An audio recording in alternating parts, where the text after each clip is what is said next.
सम्मानित साथियों, यदि आप हमारे इस चैनल आवाज़ का ऑफिशियल, जिस पर नियमित सुबह 5 बजे डॉक्टर अंबेडकर संदेश आपको मिलता है, आप हमारे इस चैनल को सपोर्ट करना चाहते हैं तो हमारा आपसे निवेदन है कि आप हमारे इस चैनल को सब्सक्राइब कर लें, वीडियो को शेयर, लाइक, कमेंट जरूर करें।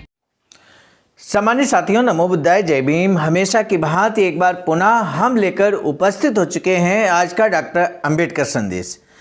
निश्चित रूप से आपको मालूम है, अंबेडकर संदेश के माध्यम से हम नियमित सुबह 5 बजे लेकर उपस्थित होते हैं बाबा साहब का कोई ना कोई क्रांतिकारी भाषण या क्रांतिकारी लेख।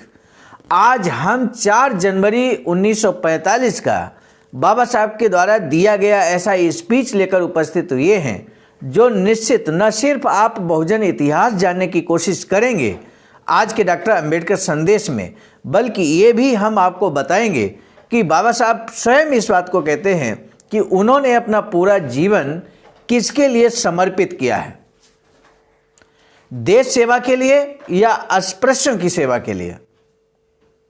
ये यदि आपको लगता है कि ये महत्वपूर्ण बिंदु है, दिलचस्प रहेगा आपको जानना, तो आप जरूर वीडियो को अंत तक वॉच कीजिए। साथ ही साथ वर्तमान परिदृश्य में भी आज का डॉक्टर अंबेडकर संदेश सटीक बैठेगा, लेकिन ये जानेंगे आप जब पूरा स्पीच सुनेंगे, पूरा संदेश सुनेंगे। अखबारों की कितनी आवश्यकता है आंदोलन को आगे बढ़ाने के लिए, अखबारों का कितना महत्व है वर्तमान परिदृश्य में। उस समय संभवतः उस समय यूट्यूब चैनल या इस तरह की चीज़ें नहीं हुआ करती थी, अदरवाइज बाबा साहब इस बारे में ज़रूर कहते हैं। क्योंकि जहाँ तक मेरी जानकारी है, 2005 में पहली बार यूट्यूब ने जन्म लिया और अब आप देख रहे हैं कि जो चीज़ें टेलीविज़न पर हुआ करती थीं, चाहे वो न्यूज़ चैनल्स हों या अन्य किसी तरह के कार्यक्रम, वो सारे कार्यक्रम यूट्यूब के माध्यम से आपको अवेलेबल हैं। ऐसे में सम्मानित साथियों, वर्तमान परिदृश्य में यूट्यूब कितनी कारगर भूमिका अदा कर सकता है समाज को जागृत करने में, ये महत्वपूर्ण प्रश्न है। आज का डॉक्टर अंबेडकर संदेश पूरा सुने और आप स्वयं विश्लेषण करें, आप स्वयं इस बात का विश्लेषण करें कि बाबा साहब के ज़माने में यदि यूट्यूब चैनल होता या यूट्यूब होता तो निश्चित रूप से बाबा साहब के विचार किस तरह के होते हैं। आप पूरा स्पीच सुनने के बाद, पूरा संदेश सुनने के बाद जरूर अंदाज़ा लगा लेंगे, और जो अंदाज़ा आप लगाएंगे उसको आप कमेंट सेक्शन के जरिए हम तक भी पहुंचा सकते हैं। आज का डॉक्टर अंबेडकर संदेश लेकर हम उपस्थित हुए हैं। सम्मानित साथियों, विषय है सत्ता किसी की भी हो, दलितों के दमन की ही कोशिश होगी। ये घोषणा बाबा साहब करते हैं और इसलिए सम्मानित साथियों, बहुत सोच समझकर आपको सत्ता चुननी होती है, यानी कैंडिडेट्स को चुनने होते हैं। जब कभी वोट देने का अधिकार, राइट आपको मिलता है, अवसर मिलता है, तो निश्चित है कि आपके वोट के द्वारा सत्ता स्थापित होगी।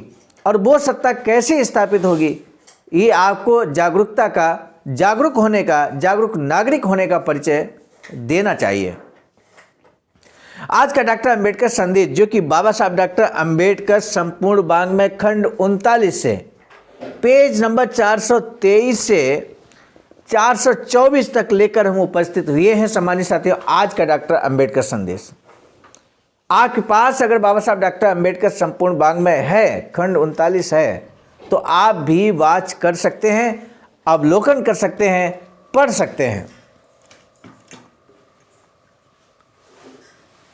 आज का डॉक्टर अंबेडकर संदेश 4 जनवरी 1945 के दिन कोलकाता में शेड्यूल कास्ट फेडरेशन के मुखपत्र के रूप में शुरू हुए पीपल्स हेराल्ड, इस नई अंग्रेजी साप्ताहिक पत्रिका का प्रकाशन डॉक्टर बाबा साहब अंबेडकर के हाथों हुआ। इस अवसर पर उन्होंने एक महत्वपूर्ण भाषण दिया। अपने भाषण में बाबा साहब कहते हैं कि कांग्रेस की राजनीति का इतना अधःपतन हुआ है कि गांधी जी के बाद कांग्रेस के कई टुकड़े होते हुए हम देखेंगे। राजनीतिक और नैतिक नज़रिए से हमारे अस्पृश्य समाज का पक्ष ही इस देश का हमेशा रहने वाला पक्ष रहेगा। हमारी पार्टी के बारे में विरोधकों की ओर से जानबूझकर कई गलत फहमियाँ फैलाई जाती हैं। केवल कुछ एक नौकरियों के लिए और 2 टुकड़े रोटी के लिए हमारी लड़ाई चल रही है। ये हम पर किया जाने वाला आरोप मूर्खता का है, उसमें कोई दम नहीं है। असल में हमारे देश में स्वतंत्रता, समानता और बंधुत्व, इन सिद्धांतों की स्थापना के लिए अस्पृश्य समाज का पक्ष ही असली जंग लड़ रहा है। और इस मामले में हमारे पक्ष के सिद्धांत केवल अस्पृश्य समाज के ही मसले हल करना नहीं है, बल्कि हमारा पक्ष कब का ऊपर बताए सिद्धांतों से जाकर जुड़ा है।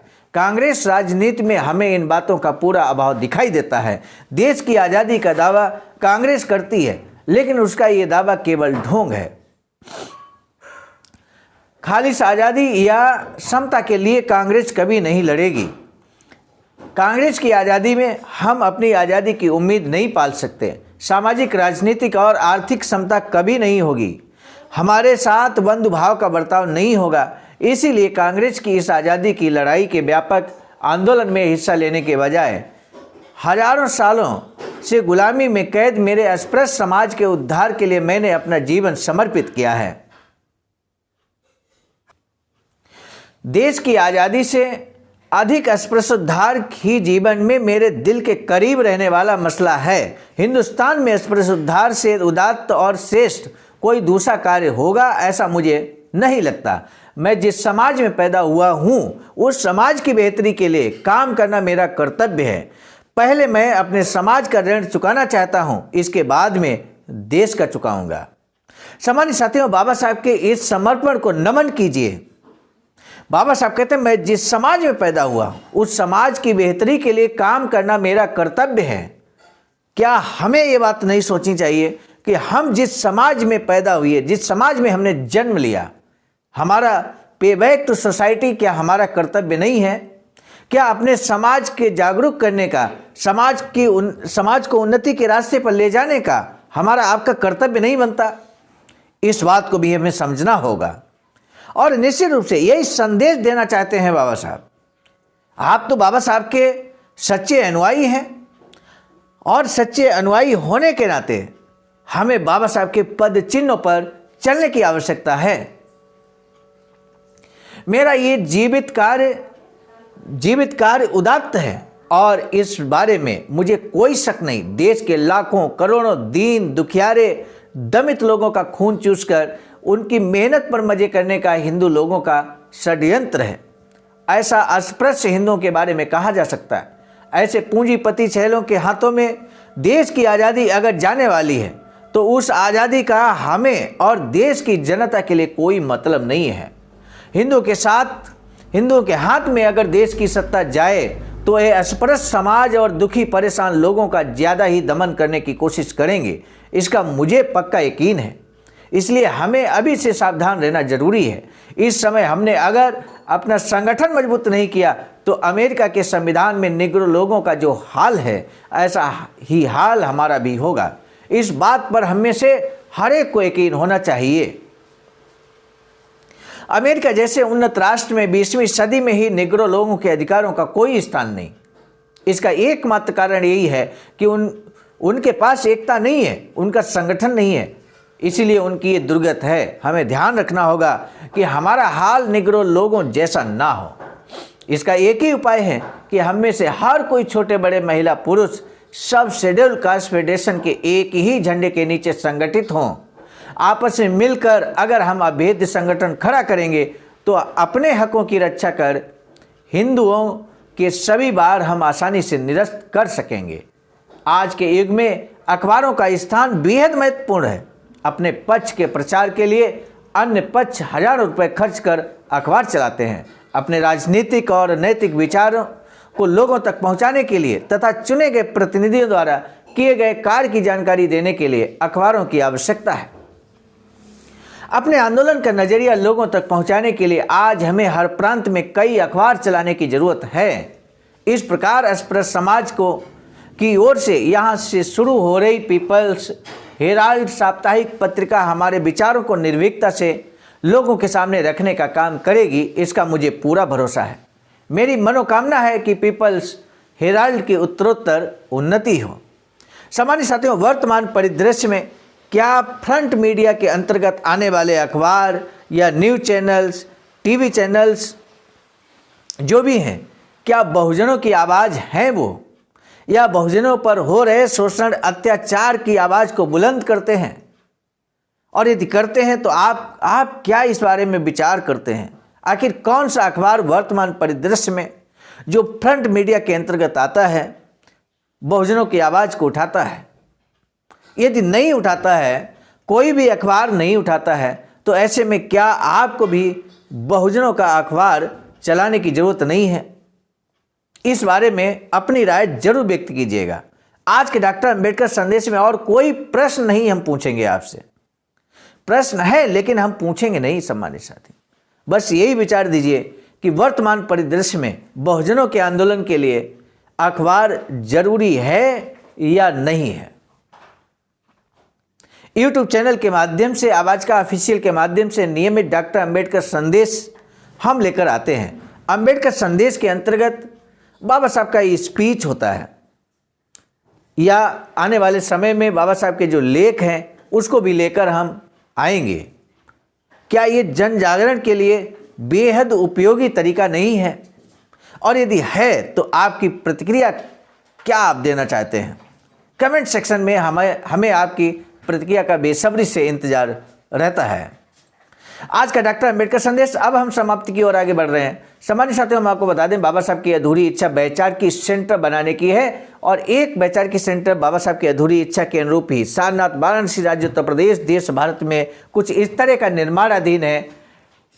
हमारा आपसे निवेदन है कि यदि आप भी चाहते हैं कि बाबा साहब की ये अधूरी इच्छा जल्द ही पूरी हो जाए और वैचारिकी सेंटर जल्द ही बनकर तैयार हो जाए, तो आप भी अपना अमूल्य योगदान यथाशक्ति करने का कष्ट करें दिए गए अकाउंट नंबर पर। आज का डॉक्टर अंबेडकर संदेश हम लेकर उपस्थित हुए थे मिशन नायक बुद्ध मित्र मुसाफिर सर, राष्ट्रीय अध्यक्ष आवाज का नई दिल्ली की प्रेरणा में, और साथ ही साथ संकलनकर्ता के रूप में परम आदरणीय विजय कुमार बौद्ध जी, प्रांतीय कोषाध्यक्ष आवाज का बिहार, प्रस्तुतकर्ता के रूप में मैं स्वयं सर्वजीत आर्या, राष्ट्रीय मीडिया प्रभारी IIT सेल आवाज का नई दिल्ली। हमें पूरा भरोसा है कि इस डॉक्टर अंबेडकर संदेश को कम से कम एक मिशनरी साथी तक आप जरूर शेयर करेंगे। अब दीजिए इजाजत, आप सभी को सादर नमो बुद्धाय, जय भीम।